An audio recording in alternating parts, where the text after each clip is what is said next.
Hello everyone, I hope आपने मेरा पहला मॉड्यूल देखा होगा जिसमें मैंने बेसिकली समझाने की कोशिश की कि शेयर्स होते क्या हैं। सो अभी आपके पास एक मोटा मोटा आउटलाइन होगा कि शेयर्स जो इतने लोग बात करते हैं कि स्टॉक मार्केट में, शेयर मार्केट में पैसे लगाना, तो शेयर एक्चुअली क्या है। ये ज़्यादा कुछ नहीं, ये कंपनी में, किसी भी कंपनी में जिसमें हम पैसे लगा रहे हैं उसमें हमारी ओनरशिप है, उसकी हिस्सेदारी है हमारी। तो आप ये शेयर्स जान क्यों रहे हैं, क्यों हम इसके बारे में बात कर रहे हैं? क्योंकि इससे लोगों को एक ट्रेडिशनल पैटर्न से ज़्यादा पैसे बन सकते हैं। डेफिनेटली इसका फ्लिप साइड भी है, रिस्क भी है, जिस पे बारे में मैं आऊँगा। लेकिन सबसे पहले शेयर मार्केट से पैसे बनते कैसे हैं। इसमें दो तरीके से ज़्यादातर पैसे आते हैं, ध्यान रखिएगा। पहला, मैंने आपको क्या बताया था, शेयर्स क्या है। शेयर एक तरह से किसी भी बिज़नेस की ओनरशिप है। मेरा एक बिज़नेस चल रहा है, मुझे पैसे ज़रूरत थी, मैंने क्या बताया था, मैंने अपनी ओनरशिप आपको दे दी और आपसे पैसे इन्वेस्ट करा लिए अपने बिज़नेस पे। तो अब क्या है, आप एक पर्टिकुलर परसेंटेज के मालिक हो गए हमारे कंपनी के। अब मेरी कंपनी काफ़ी अच्छा कर रही है, प्रॉफिट्स ला रही है। मैंने से मान लेते हैं मैंने 10 लाख रुपए प्रॉफिट बनाया।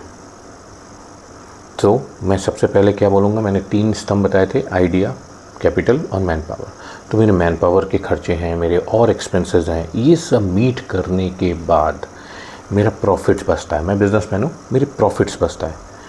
पहले सेल हुई, सेल के बाद बिज़नेस ग्रो हुआ, उसके बाद कुछ सेल्स आए और सारे एक्सपेंसेस माइनस करने के बाद जो अकाउंटिंग के थ्रू जो हम प्रॉफिट्स तक पहुँचे, वो कंपनी का एक्चुअली मुनाफा या यू कैन से अचीवमेंट है।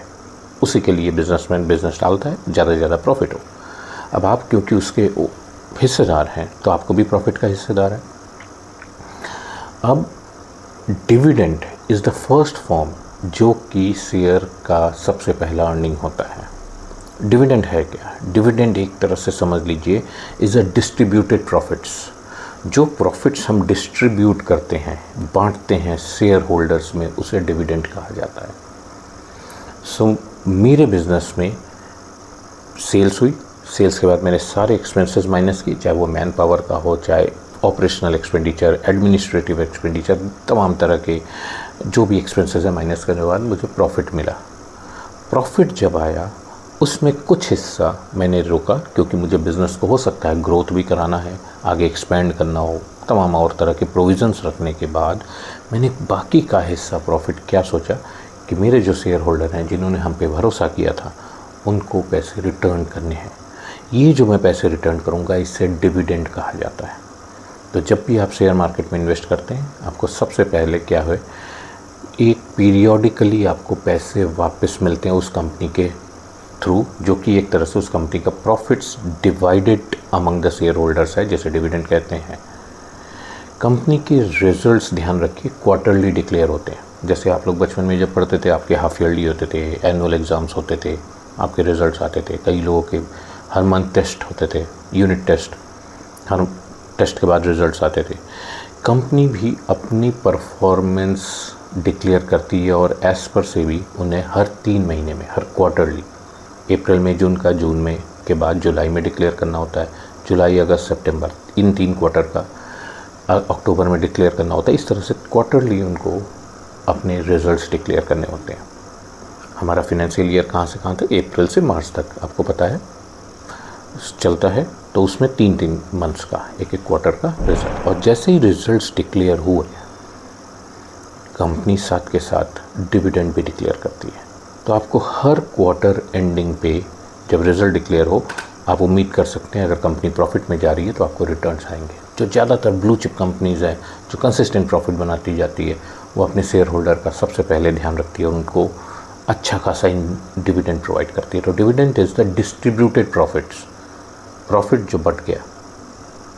तो सबसे पहले अर्निंग आपकी शेयर्स में डिविडेंड के थ्रू होगी। दूसरी अर्निंग, एक कंपनी है, मान लेते हैं कि मैंने जो अपने एग्जाम्पल में लिया था कि मैंने कंपनी में 20 लाख रुपीस इन्वेस्ट किया था। मेरा कैपिटल कितना का था, 20 लाख। तो शुरू में कंपनी की वैल्यू कितनी हो गई, भाई 20 लाख हुई।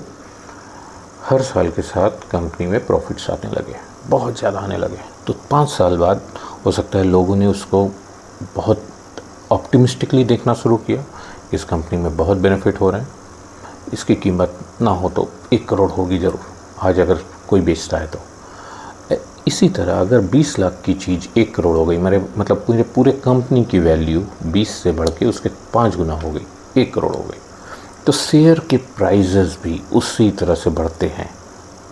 कंपनी ने अच्छा नहीं परफॉर्म किया, हो सकता है वैल्यू 6 लाख आ जाए पूरी बिजनेस की, तो शेयर प्राइजेस की वैल्यू भी उसी रेशियो में नीचे आएंगे। तो बिजनेस की जो परफॉर्मेंस है वो उसका शेयर एक्चुअली रिफ्लेक्ट करता है। तो शेयर में 2 तरह से इनकम होते हैं, पहला मैंने बताया डिविडेंड, दूसरा उसकी वैल्यू एप्रिसिएशन। आज मैंने कोई चीज़ खरीदा, 5 साल बाद हो सकता है उसकी वैल्यू कहाँ से कहाँ पहुँच जाए, काफ़ी ज़्यादा। तो मैंने उसे 15 लाख रुपए दिए थे, अपने पिछले एग्जाम्पल में याद करिए, और मैंने जब उसका हिस्सा बेचा, 30% मेरे को हिस्सा मिला था, मैंने जब उसका हिस्सा बेचा तो मुझे हो सकता है 80 लाख रुपए मिल जाए रिटर्न में। ये होता है दूसरा इनकम जो ज़्यादा इम्पोर्टेंट है। डिविडेंड मिलता है डेफिनेटली, लेकिन वो कम होता है। ज़्यादा अच्छा इन्हेंसमेंट जो शेयर मार्केट की सबसे ज़्यादा क्रीम है वो उसकी वैल्यू एप्रिसिएशन पे। तो जितना आप सॉलिड बिजनेस फाउंडेशन वाली कंपनी पे, ब्लू चिप बड़ी कंपनीज़ पे पैसे लगाएंगे जो स्टेडीली चलती आ रही है, आप देखिए 20-20 साल 50 साल से जो कंपनीज चलती आ रही हैं वो रेगुलरली प्रॉफिट बना रही है, उस पर अगर आप पैसे लगाते हैं तो आपका हर साल देखेंगे उसके शेयर प्राइजेस में कुछ ना कुछ उतार चढ़ाव होता है। ज़्यादातर स्टेबल कंपनीज़ के प्राइसेस बढ़ते जाते हैं अगर मार्केट अनुरूप रहा तो। सो पहली डिविडेंड, दूसरी जब शेयर आप सेल करेंगे तो वैल्यू एनहेंसमेंट के तहत आपको वो डिफरेंस ऑफ प्राइस एक्चुअल में मिलेगा। कुछ इस तरह से समझ लीजिए, मैंने एक मकान ख़रीदा था, मैंने 5 साल बाद मकान बेचा, तो 1 करोड़ की चीज़ हो सकता है 2.5 करोड़ 3 करोड़ तक पहुंच जाए। या 10 लाख में कोई मकान ख़रीदा था मैंने, 5 साल बाद बेचा तो वो 22 लाख में बिका। तो ये जो वैल्यू एप्रिशिएट हुआ, आपको 12 लाख का जो प्रॉफिट मिला, ऐसा ही कुछ शेयर प्राइजेज में होता है।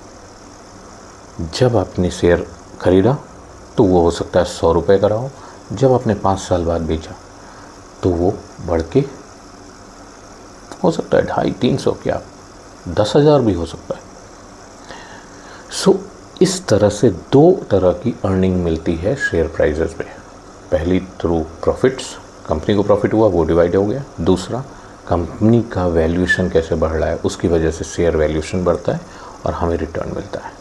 तो याद रखिएगा, शेयर मार्केट में जब भी आप इन्वेस्ट करें तो अच्छे कंपनीज में करें जिससे आपका डिविडेंड जो रेगुलर आता रहे, और लॉन्ग टर्म देखते हुए आप कोई अच्छे कंपनी में इन्वेस्ट करें जिससे आपको उसका रिटर्न जब आप मटेरियलाइज कर रहे हैं वैसा हो। ऐसा नहीं कि कोई भी पंटर शेयर्स कहते हैं उसे, जो छोटे मोटे एकदम कंपनीज होती है, किसी ने आपको लालच दिया और आपने लगा लिया, और जब 5 साल बाद आप उम्मीद कर रहे हैं कि मेरी 100 रुपये की चीज़ 500 होगी, तो वो 100 रुपये की चीज़ पर चला 2 रुपये हो गई आपकी, या वो कंपनी बंद हो गई। सो मैं आपको इसलिए नॉलेज दे रहा हूँ जिससे कि फालतू के सजेशंस में ना होके आप अपने नॉलेज के बेसिस पे जितना एनालिसिस कर सकें तब पैसे लगाइएगा। मार्केट्स बहुत अप डाउन होते हैं, जितना आप जान पाएंगे उतना आप सेफली प्ले कर पाएंगे। ये कुछ इस तरह से है कि जो टॉप नॉच के बैट्समैन होते हैं जिनको अच्छा एक्सपीरियंस है, वो देखिए किसी भी तरह के बॉल पे बाउंड्री मार सकते हैं, लेकिन जो बॉलर्स जब बैटिंग करने आते हैं उनको वो स्पेशलाइज्ड है बॉलिंग में, उनको कोई भी बॉलिंग आती है वो जल्दी आउट हो जाते हैं। तो आप जितना हो सके अपने फाउंडेशन को क्लियर करिएगा, अपने नॉलेज को क्लियर करिए और इसके बेसिस पे अपने डिसीजन लीजिए। तो शेयर क्या है, शेयर के फ़ायदे क्या हैं, मैं आपको 2 चीज़ बता चुका हूँ। आई होप आपने एंजॉय किया होगा। ज़रूर अपने फ्रेंड्स, अपने नोन्स को भी बताइए, इस वीडियो को शेयर करिएगा ज़्यादा से ज़्यादा, और फर्दर आप मेरे लर्निंग मॉड्यूल्स में देखेंगे कि किस तरह से आप और फिनेंशियल मार्केट्स के बारे में डीपली जान पाएंगे। साथ के साथ मैं पर्सनल डेवलपमेंट के बारे में भी आपको कुछ ना कुछ अच्छी चीज़ें शेयर करूँगा। Thanks for watching this. Thank you everyone.